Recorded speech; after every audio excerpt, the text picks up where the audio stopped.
You reached out. City News is listening. We've been asking for your stories for our Speaker's Corner series. Tonight, an amazing one. You know, doorbell cameras capture all sorts of things. Crimes in action, funny pet moments. But for one Ontario homeowner, a visit by a stranger on a bitterly cold winter night led to a life-saving connection. It was just before midnight and I was lying in bed and I was just having a quick look at my agenda for my next busy day at work. And then all of a sudden my doorbell alerted me that there was someone standing in front of my door. So I turned on the app on the phone and sure enough I see this elderly woman standing there grasping onto whatever belongings she had. And she was shivering, just shaking out of control from the cold. Ernestina Migliozzi of Jackson's Point, Ontario, immediately jumped out of bed. And I brought her in and I sat her down to warm her up because she was just shivering. It was -15 outside plus a wind chill. It was freezing and she wasn't dressed for it. She was in spring attire.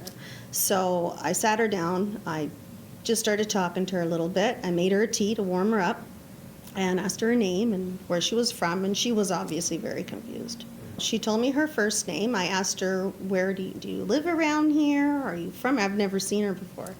And she said she lived there, but she wasn't sure where. Migliozzi began calling long-term care homes in her area. So you kind of troubleshoot where someone who may belong to a home or a long-term care facility or some kind of adult facility. And I know that there are a couple in that area. So I called, the first one I called, luckily, was the one that she belonged to. That facility wasn't far from Migliozzi's home, but the woman known only as Erica believes she had been wandering around for a half hour. When I called them and I spoke to the gentleman, the evening caregiver, he was in a panic. He was like, do you have her? I said, yeah, she's here. Come get her. And he was just overwhelmed and so happy and grateful when he showed up at my door to pick her up.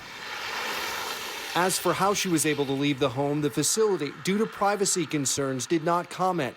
Migliozzi isn't speaking out to place blame. Nothing is perfect in life, and it does happen, I'm sure, on occasion. But from what I understand, the facility is a very good facility, and the people do take good care of their patients. And do you think about what would have happened had you not seen her and had you not answered the door?